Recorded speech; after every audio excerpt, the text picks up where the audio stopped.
and momentum is powerful. C9 said they had it, so maybe I'm feeling C9 could do this, but AFK, they look like they're in good spirits. I don't know. Either way, whoever wins this, we're in for some tough competition in the finals. And that's a good thing that you mentioned about momentum. There's not many teams in general that has that kind of momentum in LAN, especially the way you guys had it through COG. That's a very huge momentum swing. And after that second game, I definitely saw you guys winning game 3. We saw it before, actually, funny enough, at the launch tournament where COG versus Snipe, where COG was actually down 3 Phoenixes, and they made a huge comeback versus Snipe. And I think in the European scene where Cloud9 was also, I forget who Cloud9 was against, but Titan, Cloud9 versus Titan, and Titan made a comeback that game. So once you have that momentum, you swing with it. So C9 definitely looking very strong here. Yeah, I mean, it's hard to say, but you don't get this momentum in online games. But I believe picks and bans have started, so we'll go ahead and transition to that. Let's see if we can get it up for ourselves. Yeah, and yet again, it's going to be a very slow and careful draft. Cirquet banned away immediately. Neither of these teams want to let it through. All right, let's be honest. Weekend's logo is Cirquet's tail. It's an obvious ban, right? Like, it's his logo. Yeah. I mean, if there's ever going to be a logo, it might as well be the tail of Cirquet with a poison. It just looks too good. As C9 does ban again the Sun Wukong, waiting for AFK's second ban. So pretty much standard bans again from C9. Nothing too much changing yet. So still waiting on. I'm assuming they're going to ban Bellona here, or they're going to try to take it away from Cloud9, because that did a lot of work for them that last game. Yeah, Baskin was a god on the god, to say the least. I'm a little sad Khepri banned almost every game just because I love the hug bug, and I love to watch him hug, but we saw what happened in the Eager game, so I can see that well-justified ban. Geb coming out first, though. Geb coming out first, though. Pretty standard for the most part. I think he's been first pick almost every game for the past few series. Geb is the on-her of support, right? Like, he does everything. He initiates, he peels, he Geb shields people, which is completely unique. And so he's just sort of the everyman support. You can't really go wrong with first picking Geb, because how do you counter him? I love the Thor ban, though, from AFK. They're just saying, all right, this is the core of your play style. Whether or not Andy won game 1, that's not the conversation, but, Cloud9 plays around Thor. We're not giving it to you. Early Hades from AFK. It's a flex pick. It could be mid. It could be solo. It's very early, though.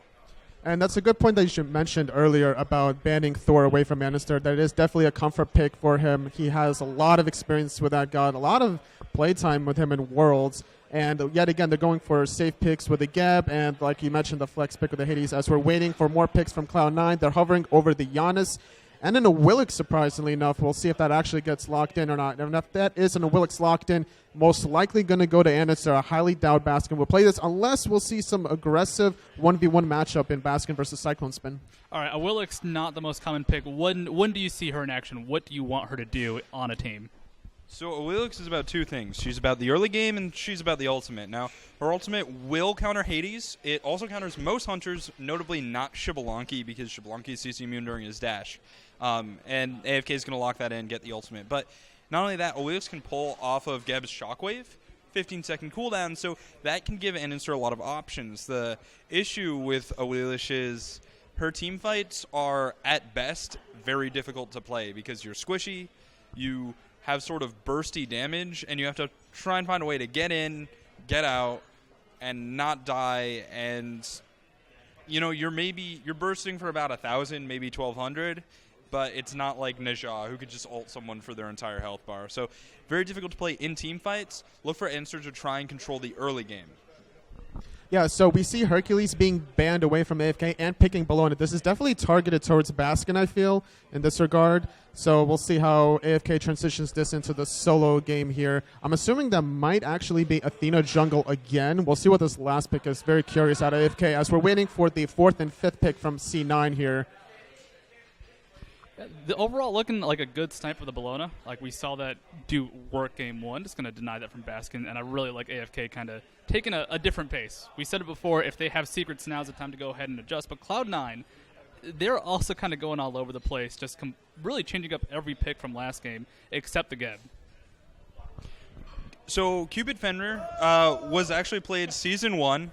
It's a fun little combo. Oh, immediate Thanatos. AFK Gaming knows what they want. All right, and we got to go ahead and throw it to the casters. BaRRaCCuDDa, Polarbear, Mike, take it away. Thank you very much. Chris and Kret and Anatoly, welcome to the commentary desk. We will be moving into the game here shortly, where we'll be expecting a Thanatos solo. Thanatos solo. The last time we saw Cyclonespin play this well, it was the single best solo performance we've seen in a long time. Well, it could very well be weekend on the Thanatos Sure. and Bellona in the solo lane. And as we were talking about a little bit during the break, Cyclonespin doesn't like to lose the lane very much. No, he does not. So because of that, it's possible it could be the Bellona. It's just something safer. But on the other side of that coin, it could be, well, I'm just going to go even more aggressive and try to just beat your whole team as Thanatos. Sorry, go ahead. I think it'll be the Thanatos because Weekend really likes to pressure mid at the mid Harpies around like a minute when he rotates out of the blue buff, and I don't think the Athena gave him enough damage that he wanted onto the poke the enemy mid and jungler. So I'd be surprised if it wasn't the Bellona for Weekend. Yeah, Weekend does enjoy going those sort of tankier, initiate-oriented junglers, but a big important portion of it, don't forget, I mean, his sort of, not his namesake, but his branding is a Circuit, and one of his favorite gods is Thanatos. So he likes to have that control, but still wants to bring the damage, and that's exactly what we're going to see with the Bellona, able to do two things at once, and the Cyclonespin red pot Thanatos, one of the scariest things you'll see when the clock reads 0-0. Yeah, that's the main thing to point out here is that it's the 2 power potion start from AFK versus 0 from Cloud9. Yep. So that built-in 900 gold advantage coming the way of Cloud9 if they don't give up any first bloods in the lane. If any kills in lane happen, it'll probably be in solo because both Fenrir and Thanatos have kill potential on each other. If Cyclone misses a scythe, Baskin will just kill him. If Baskin Wait, did we gets hit just by gloss the over a Cyclone, Cupid pick from BaRRaCCuDDa? Yes. yes, we did. The Cupid pick is coming out of BaRRaCCuDDa. It'll be handled with it'll be paired with JeffHindla in the solo lane, in the dual lane on Geb. BaRRaCCuDDa? Now, I mean, Cupid, he played it in the show match, and he's played this character before. Cupid plays differently than other hunters, though. He's more ability-based, and when it comes to the ultimate, very good at sort of controlling an area, just like a Bellona. Well, they have, Ragnarok into Fields of Love is Yeah. you really have to try to mess that up. I actually like the pick a lot because a lot of AFK's aggression is from ability. Athena dash taunt, Hades dash alt, Weekend can dash and then alt as Bellona. So just shutting down that mobility to try to close gaps is really important, And especially against the BaRRaCCuDDa Janus. loves the bees. They banned his Muzen, so he picked Bumblebee Cupid. Why not? Why not, indeed? Andinster pops his red potion, ready to fight. Here we are, 10 seconds in. Minions have spawned, and everybody go to work. Pretty standard starts coming out. The old Nothing too Classico. crazy. Yep, nothing too crazy. Everybody just picking up some buffs, and we'll be heading to lane here. Baskin on that Robo-Dog. Yeah, we've seen the openings kind of mature a little bit more now to where we're not seeing that 3-camp start very much anymore. Mike, can you why? I think teams just value getting the mid Harpies and getting the lane and solo a little bit more. And the back Harpies, even though they are worth more than they used to, they're map pressure is just so important. So I think teams just bypass them for that reason. Wow, they're going to try to just immediately get Cyclone ahead in the lane. But unfortunately, it won't. But they hit the scythe there to Cyclone there. And that actually that's a really important death scythe because it actually set the lane back to even in terms of HP. But he does lose a bit of experience to Weekend, as is always the case anytime you see that rotation. And kind of a weird thing to think of, every time Cyclone hits that scythe, it's going to be a potion from Baskin to try to heal it up. So it's like 50 gold, 50 gold, 50 gold every time. Yeah, that's a good way to think about it. Yeah, it's really weird. It's about 250 health, which is about what the potion will heal up for Right. the percentage on top of the base. But this is a very, very volatile matchup over here in the right side solo lane. Both of these guys have tremendous kill potential on the other. Small advantage, I'd say, to Cyclone here. He has the more built-in sustain earlier on in the kit. Fenrir's doesn't come till a bit later in the game, as well as the fact that the Brutalize can be silenced out pretty easily. Well, and he bought the By earlier Wing. aggression, too, with the red pot. He literally bought the early game with that 450 red pot to try to be aggressive. Andy's here, recognizes the fact that Cyclonespin is a little strong, so making the rotation just to provide. Again, when you come into the lane, it's not always about getting the kill. Sometimes it's just about providing some Making them think alleviate twice. Exactly. Yeah. Alleviate the pressure. I am here. I could be here again. Watch out. Well, another thing about this Cupid pick here is that when you see this Bluestone open, Heart Bomb is already the highest scaling and one of the higher base damage physical abilities that's on Ultimate in the game. Scaling at 90% of your physical power twice, right? I mean, that's Yeah. pretty absurd.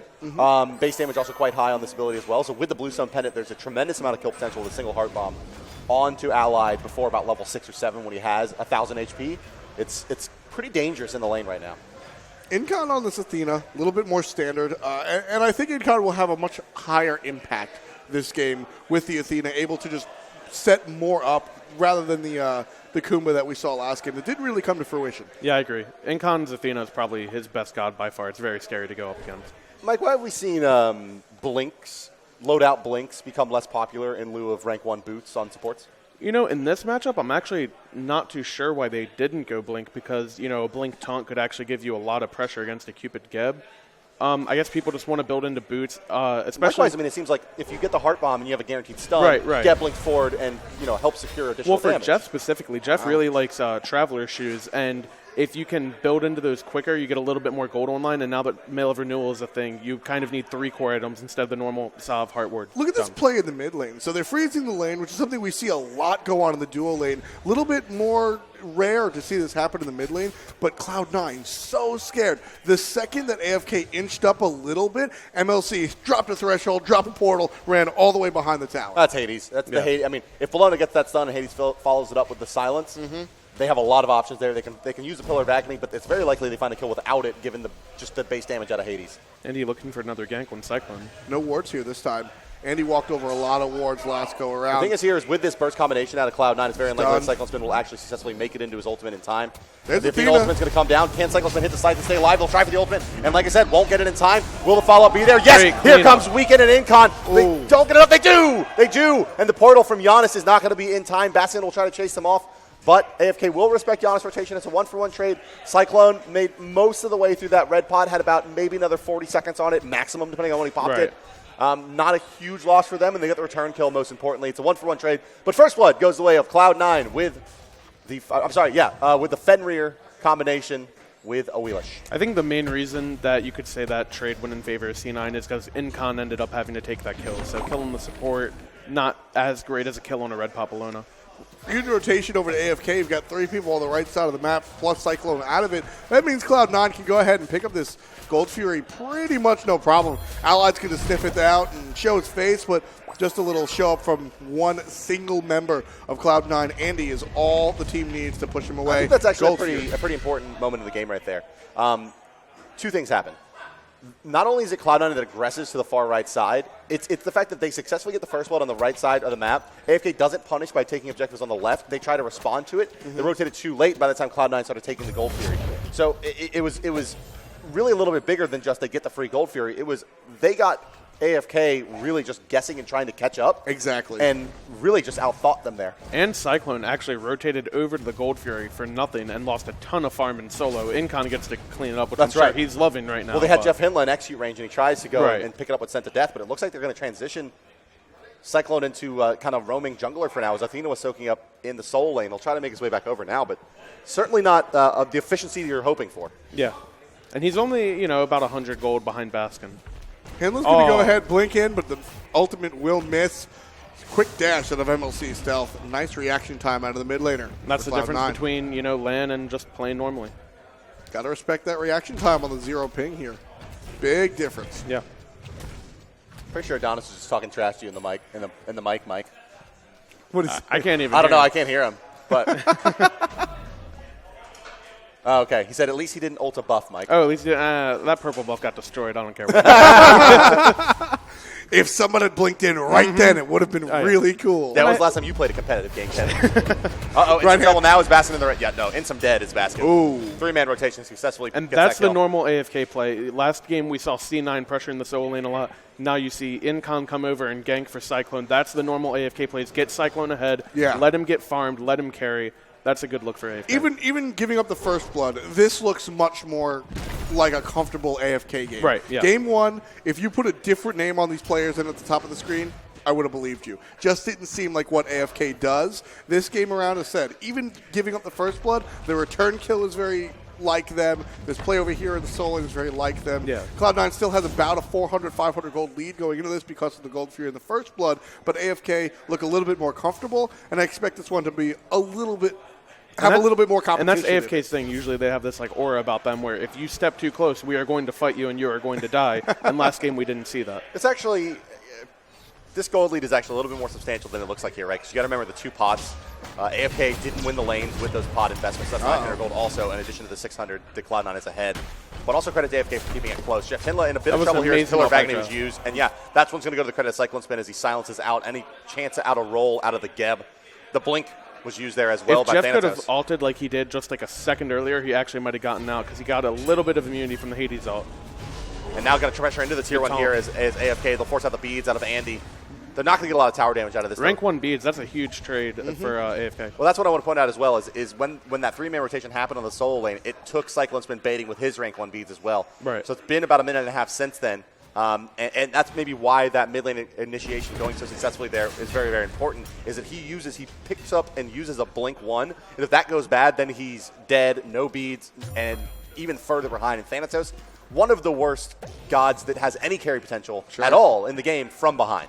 And something to look at here, Cyclone actually doesn't have TP, whereas Baskin bought TP3 to farm this lane really heavily.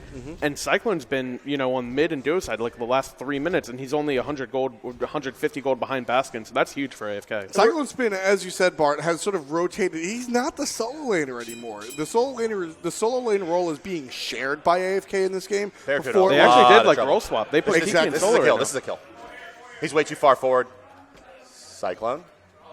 Is he just going to ult, buddy? He doesn't want to let BaRRa hear the ult. That's the problem. Is he using the Halloween skin? Actually, yeah, he is. Well, maybe you shouldn't have used the Halloween skin, bud. The Halloween skin that could actually have been the tip-off. Yeah. So for those who don't know, the Halloween skin for Thanatos is almost never used by professional players because it like he cackles, like he runs through the world going, and Good play by Andy to stay in the creeps. Very likely that is why that gank didn't happen. You mentioned it. So playing Thanatos, one of the most annoying things. Thanatos is much like Freya, in that the burst is going to come. It's going to be a lot of damage, but creeps and anything can really just block it. So standing behind the creeps right there just prevent the death scythe from actually landing. Cyclone winds up missing it, and as I always say to Thanatos players, you miss your one, you better run. So just go away. No kidding. Well, I want to know a little bit here, Mike, your perspective on Fenrir and Thanatos. So these two gods were for probably the first 2 years of competitive Smite. A year and a half or so, really considered as gods that were early game dominators, terrible in the lane, and didn't bring any real late game potential to the team, and were basically guaranteed losses past the 25-minute mark or so. In the last 3 months or so, we've seen both Fenrir and Thanatos have really good showings building late game power and crit items.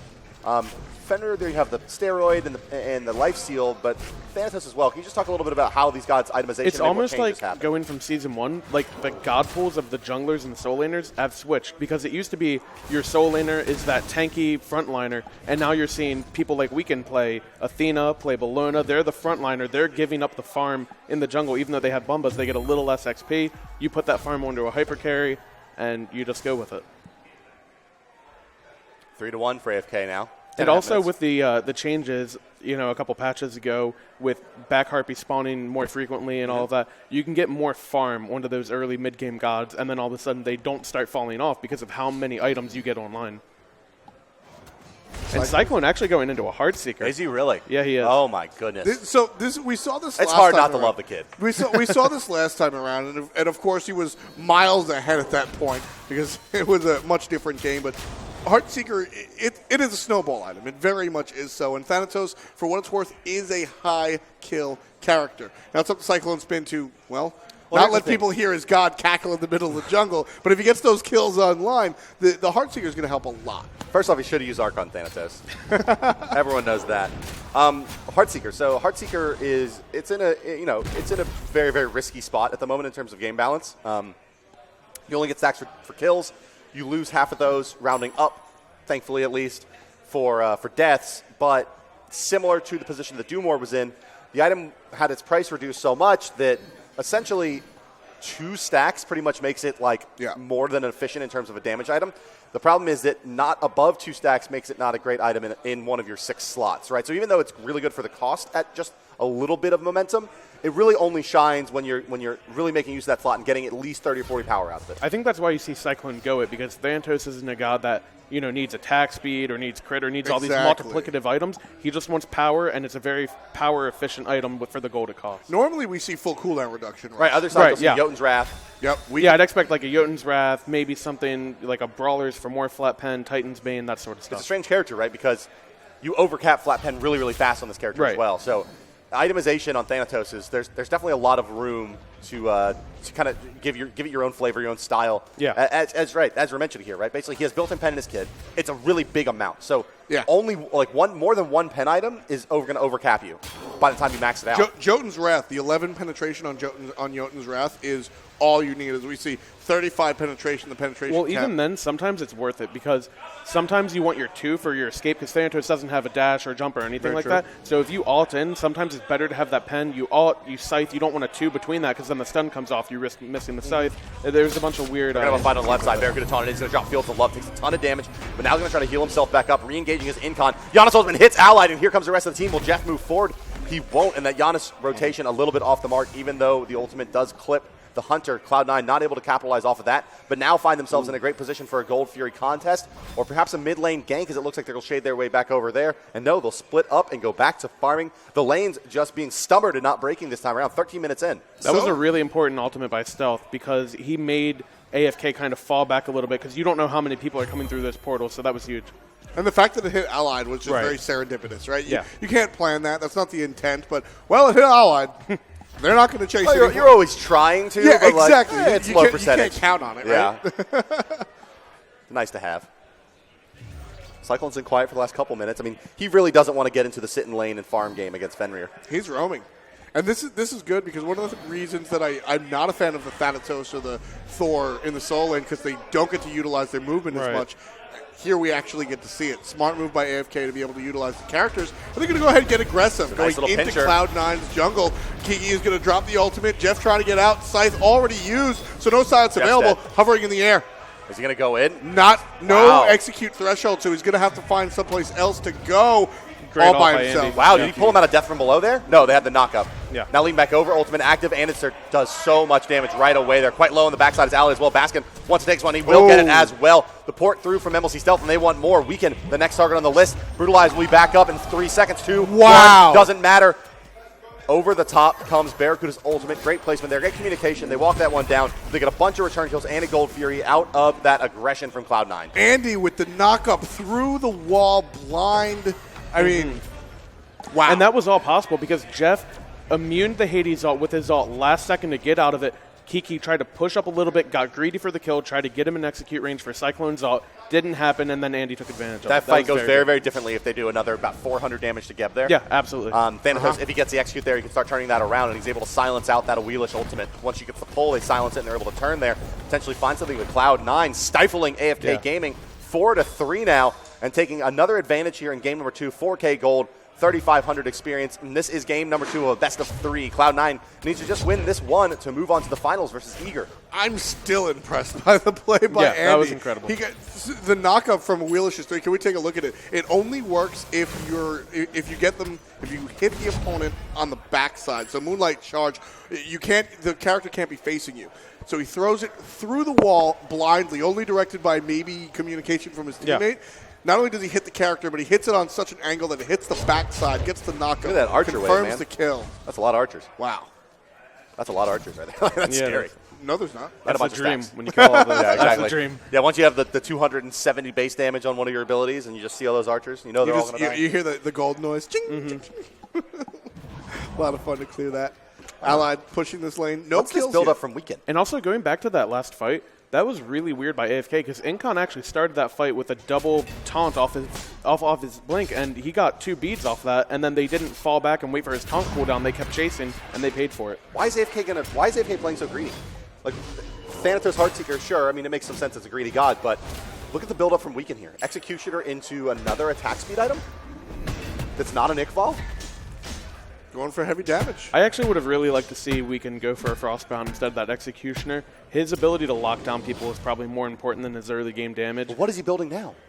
That's probably going to be an I it's don't not a know, Nicoball. kin size maybe? That's right. I guess kin size. It's got to be chins. What? I mean, this isn't even like That's a very like. there's no real frontliners on Cloud9 outside of the support. Yeah. And I guess maybe for the Rune Forge on Fenrir? Well, Kiki has a Warlock stash. Maybe they're looking for him to be the second frontliner and have Bellona do a little more damage and sit on Cupid. But well, certainly they are. I mean, I would say, yeah, that's very much a taste, but the itemization seems very interesting here. Right. Ooh, Death Side's going to miss. I mean, Cyclonespin. it could be Aussie and it could be Chins, right? And that's what this builds into. Look at the rotation from Cloud9. The entire team, sans BaRRaCCuDDa, is on the right side of the map. What are they going to do with all of this presence, though? Incon blink is down. Taunt comes out. Scythe will miss one more time. I don't think they wanted to grab Incon there, actually, with the Ragnarok. I think he was looking for another target, but the Xbalanque ultimate disrupted it. And now the Janus ultimate coming through as well. The rotations will come out from Cloud9, and they got to play this pretty carefully. Does AFK, because Cyclonespin just doesn't have a lot of HP. You can see MLC Stealth able to do quite a bit. And Andinster isolates Incon and finds the kill back off of the tower. AFK going to try to back. They want to concede this tower on the right side, it looks like. BaRRaCCuDDa's ultimate used right under tower to confirm it. Pillar of Agony could be in. No, Kiki belts. It doesn't matter how many stacks on that Warlock stash there are. He's fighting the too many members of Cloud9, and down he goes, and they maybe will get a tier 2 now out of this push as well. I don't understand that play by Kiki. He, he popped the beads to not be crippled by the Cupid all. He could have just dashed to his team, and instead he decides to go in. Must have been a miscommunication. Looked like a little bit of desperation, maybe. Yeah, maybe that too. Just trying to stop this, but trying to get something back, because Cloud9 is starting to really put the momentum and get it going here in game number 2. And it's starting to fall further and further out of grasp for AFK. Last time we checked in just a moment ago, 3,500 gold, now 6K after that last engagement in a tower. Efficiency in the farming and able to just win the majority of these fights. And still a much different I'm sorry to cut you off, but look at the player damage chart here, right? Really, really outstanding here from Baskin, right? Dealing the most player damage in the game when he has basically sat in the lane and farmed, has a 2-level advantage over Cyclonespin. Can we take a look at CS as well, please? Minion kills wise, 122, way up on the board, right? He's the highest pretty much laner that's going on right now. Thanatos, he's been jungling, getting those a little bit of extra there, but Baskin's farmed a bunch, hasn't rotated much, and ended up putting out the most player damage so far in the game. And it's all happened in teamfight because Cyclone has basically not been here. Right. Yeah, we've seen a lot of people rotating out of AFK's solo lane, and it's still a much different story for me than the first game, which is why I think there's not even just a small chance. I think AFK has a lot of hope. In this one, I don't think this one is over by any stretch of the imagination because they're playing AFK is playing their own game. Chin size. And to go to Baskin really quick, the Runeforge pickup was huge for him because it's a very cost-efficient defense item, and now it allows him to take full advantage of that jump cooldown reset that Fenrir has, and he can stay in fights, continuously jump stun people, get a ton of damage out. Yeah, Runeforge is a great bridge item, right? Like by itself in isolation, it's okay, it gives you some survivability, but once you get that next hyper damage item out on top of it, is where you really get the full benefit of what limited power does. I would expect him to pick up a Mid-Guardian or a Nemean, maybe 4th or 5th item here, especially because Bellona is going into Kins, as you just alluded to, and he'll be able to be really tanky against those characters. Yeah, Mail of Renewal also Mail of Renewal. Hide an Nemean Lion for the complete front line approach. Mail of Renewal more for sieging as the Fenrir, right? Because you're pretty much guaranteed to get a kill with Ragnarok if you play it appropriately in a team fight. You know, if you get off the right especially if you have Jeff baiting their beads with the Naut or whatever they try to do. But let's go back to Weekend again here. Attack speed boots, execution, or chin size, a very much in-hand core Bellona build here that they're setting up. Baskin's leap is down now, doesn't find the initiation he was looking for, and a little bit of a dangerous instance here. Huge. AFK, 3-man taunt is beautiful there. Shield wall's going to hit 2. Incon takes quite a bit of damage. JeffHindla, however, taking damage in return. Baskin's going to pull Weekend out of this fight. He knows he's a big threat with all of his in-hand damage. Thanatos doesn't have a target to go onto. MLC Stealth is just too mobile. He moves forward. His shotguns too. Very, very low are Kiki and Incon both. Down will go Kiki to the Awilix follow-up, and as will fall Weekend. BaRRaCCuDDa getting credited for that one. MLC Stealth moving forward again. Incon looks like he lagged out there. Cyclone didn't do anything. Cyclone did not even come to the game fight. Everyone on AFK falls except for Cyclone, who sits by himself, waiting for the end. All right, Cyclone. Waiting for. Takes out 1. 2. That's the potential of not Cyclonespin, but Thanatos. Unfortunately for him, only able to pick up 2. The deicide is clean against AFK, and 3 members. I know they're going to get a tier 2 there. That stopped a Phoenix. That would have been a guaranteed Phoenix if he does not kill Stealth and Jeff there. So I mean, I criticize Cyclone for not being in that fight. Is that the correct choice for Cyclone to wait for that? Because that is what Thanatos does. I think he should have been in that fight. They must have been calling something differently. Maybe they were going to give up gold, and then they got chased down to the tower, and then he was too late to the tower. Who knows? Take a look at AFK here. Headsets off, pausing the game out. Taking a breather. No, something had gone up. They're talking to the admins right there. You see Dan, Admin Dan. Demon Machine in the corner as well. Let's take a look over Cloud9, though. See how they're dealing with their break. They did Well- just get styled on a little bit, but still smiles all around. I mean, they're still in control of this game. Does Jeff have the ponytail going on? Yeah, he He does. does. He's rocking the. Oh, wow. The man bun. Look at that. Jeff groomed for the first time. Usually he's just got the all-out caveman look. Love it. BaRRaCCuDDa still got the blue hair on deck. Dyed that a while ago. From left to right there, that's Andy, MLC Stealth, JeffHindla, BaRRaCCuDDa. And then in the corner, just can't see him, is Baskin. Probably doing his homework in the break. It's not a joke. Yeah, No. unfortunately, it's not. That's not even like an Asian stereotype joke. That's like he like Yeah, really he was literally trying to do his homework all the time. Yeah. He's just like, I got all this homework, man. I got to play these games. I just want to go. Damn. So I mean, you're how old did you say you were? I'm 19. Okay. Are you in school at all? Not this semester. Going back next semester. I took That's right. this Play one video off. games. Yeah. To hell with your Exactly. future. Yeah. No, I mean, this is a one-time shot. You can always do school, right? Yeah. Yeah, there you go. I find it interesting though for the younger kids that are still in high school or whatnot how they balance things out, because it just becomes such a big time commitment. I mean, Oh yeah, it really is a job. I mean, you have to put a lot of effort into this if you want to be successful. that's what we're seeing with these players here. 21 minutes on the clock, 10,000 gold by the way of Cloud9. Huge commanding lead here in Game 2. And if this one goes the way of the blue and white, well, Cloud9 goes ahead to face your squad in the finals in a best of 5. Yeah, excited for it. Shins are done. So this is where the game turns around, right? I don't know about that one. I don't know about that one. I understand that he wants to, try to do a lot of damage on the Bellona, but I think it's really stalling their aggression by him not being as Incon tanky as just he taunt normally nothing. is. Yes. Yeah, he thought Jeff was going to turn the corner, or he thought Jeff was going to turn the corner. He didn't. Well, Taunt's down here, right? So Cloud9 knows that they can fight into this one, and they're going to aggress right onto Incon. Oh, but yeah. Allied was here, and maybe they didn't expect that. Kiki Beads doesn't fire any abilities, though. It's just Beads there. Now Pillar of Agony comes out and pulls them in. Bellona comes over the top. Weekend just a little bit off the mark there with that ultimate, and immediately gets silenced there. But in comes Cyclonespin as well, and it's And a there you full-on see retreat where from that AFK. lack of tankiness really hurts Weekend. Yeah. Baskin just completely destroyed him. Bellona really not able to bring what Bellona is sort of expected to bring with this build as Allied fall. So Andy, the only one of Cloud9 to fall, whereas 3 members of AFK unable to come back alive here. 4 members of Cloud9 going to go ahead and take the Fire Giant. Doesn't look like anybody on AFK has anything They have to say Athena about ult it. up. They have the option of going in for Cyclone's that. here. You hear him popping off. Cyclone's here. going in here. Athena ultimate coming ready. as well. Are you going to scythe it? Oh! One shot is all they need. Cyclonespin picks up the Fire Giant, looking for the kill. He'll get blown up, but there's no buff on the side of Cloud9. 2 members alive. That's all AFK needs to take away the objective. Something about AFK, they just take every freaking objective. It's so annoying. Wow. Exciting stuff. Incon just going to go ahead and wait for the rest of his team. AFK keeping themselves morally alive in this one. And actually, for sure. I want to talk about the Fire Giant steal for a second. That was a huge misplay by Cloud9 because the only thing that could have stolen it was a Thanatos Scythe or the Athena Ultimate. BaRRaCCuDDa made sure to put down the Field of Loves so that Incon couldn't get in with his ult. So the only thing that could have stolen it was a Scythe, and nobody body blocked it. No one wanted to eat the 30% damage. Right? Yeah.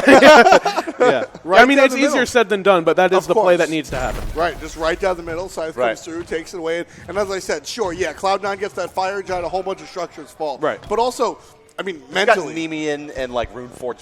Yeah, Fenrir, there right? you go. He just walks Yeah. out there and goes like, no. And he still does a ton of damage. I mean, we're only 24 minutes in. His base damage is still really insane. Kiki beats the gravity surge there. So Hades beats down for now.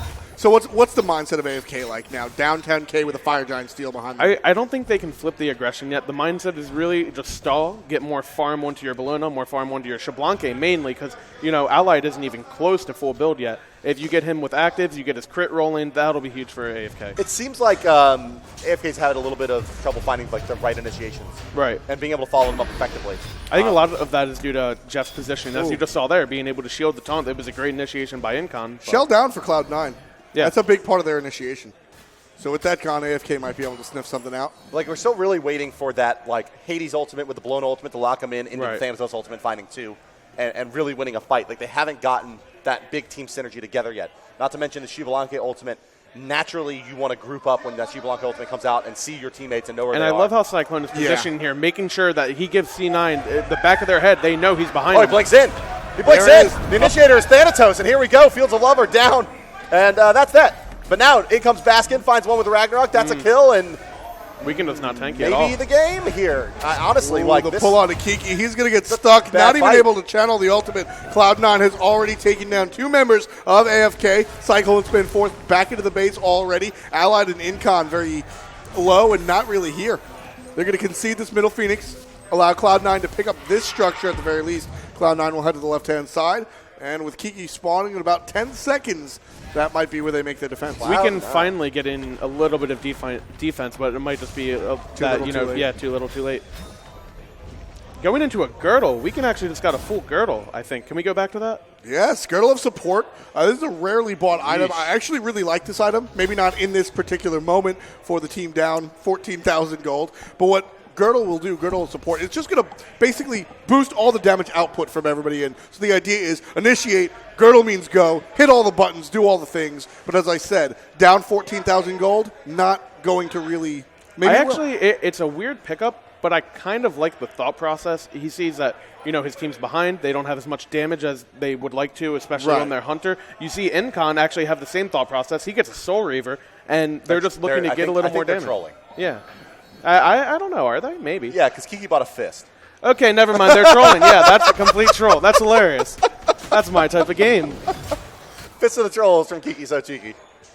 I mean, I'm assuming that his thought process was, wouldn't it be funny if I bought Girdle of Support? Yeah, now that's his thought process. No, He was like, that's I'll awesome. buy Fist. I think Girdle's fine. I think Kiki was like, all right, I'm going to buy Fist. Yeah, maybe Weekend was like, actually, Girdle's good here. And then Kiki was like, that's so dumb. I'm buying Fist. To hell with you. Leaves the base. Watch it win the game. Leaves the base. Like, why do you if they actually win win the game? Like, he JeffHindla blinks in and he just Solid stuns stun. him before the Cataclysm comes out with Fist. Fist him, Kiki. Do it. Aw. Girdle is hit. We can try to deal damage on the backside, taking a but he's ton. taking so much from BaRRaCCuDDa. Cyclonespin in the air just a little bit too late. Looking for the execute. Healed up is BaRRa. Aegis is good enough to prevent that one. Andy already take out Kiki. BaRRa turns it around, gets the double kill onto the jungler. BaRRaCCuDDa picks up one. Andy picks up two. Oh, baby, Andy's got a triple. double. Oh, baby. BaRRaCCuDDa's got a triple. Cloud9 looks like they're going to the finals, and they are. The Titan falls 22-8. Cloud9 takes game 2 in 27 minutes. Cloud9 versus Eager. Finals. It's been a while since I had one of those. Blue versus blue. That's like old school. Oh, yeah. So we're back in 2013, baby. Team Dignitas versus Cognitive Prime. Coming up next. Very exciting. So that was a fun game. I'm glad we got to start, because like I said, game 1, I didn't really feel like we got to see AFK. Yeah. Game 2, despite the loss, we got to see them play. Yeah, we saw at their least side. the first 15 minutes. That was a very heavily contested game. Well done, and congratulations to Cloud9 there. AFK puts up a fight. Falls a little bit short, unfortunately, there. I think maybe that first game just didn't really come together. It was a little bit tried to stretch it there, try to just really force something there. Right. Didn't get it, and then game 2 lost a close game. I mean, it just went their way. But let's toss it over to Fats now for the interview with Baskin. Fats, take it away. All right, guys, here I am with Mr. Baskin, the solo laner for C9. Quick question, man. Why Fenrir? They picked Bellona. I thought it was going to be Bellona solo, so I basically picked Fenrir to counter it, but it ended up being Thanatos. But I think Fenrir really worked against Xbal too, because it counters Xbal. So I thought it was just a safe pick and a comfort pick, so I just picked it. All right, cool. I mean, I saw a lot of Kiki being picked up from you, and every point of the team fight, you guys focused him down to make sure he wasn't even able to get even a full second of Pillar Agony out. Why did you guys choose to focus him down in team fights? Hades is always one of those things that could really change a team fight, and Kiki wasn't building the most defensive Hades. He didn't have a bunch of defense, so we thought it would be easy to focus him down, especially since he's dashed into fights, so we just burned him and it worked out. Yeah, really good play. I mean, I was talking to another player here, and they said that the Thanatos-Fenrir matchup isn't that great for Fenrir, because once you brutalize, you're going to eat a death scythe. But you seem to really do really well, especially with ganks from Andinster, to keep you alive and keep you really, really well in the fights. Now, my question is, are you ready for Eager? I'm ready. I'm eager for Eager. Eager for Eager. Well, since this is your first LAN, how's it been so far? I mean, first you stomped the kids, of course, and now you played against AFK, who did so well in the SPL. Tell me how it's been for you. I honestly thought I'd be really nervous for my first LAN, but it's been really cool. Meeting everyone has been really cool. Everyone's so different online than in person, but everyone's super nice in person, so that was fun. I honestly thought I'd be nervous or something for this LAN, but I really wasn't, and I just played well, so I'm happy. All right, that's good. I mean, this is Baskin solo for C9. We're about to see him go up against Eager in the grand finals. I'm really excited to see that matchup. Remember, guys, it is Eager versus Cloud9, the grand finals of the Cognitive Invitational. We're going to take a quick break. We'll bring it back for you guys to watch an amazing set in a while.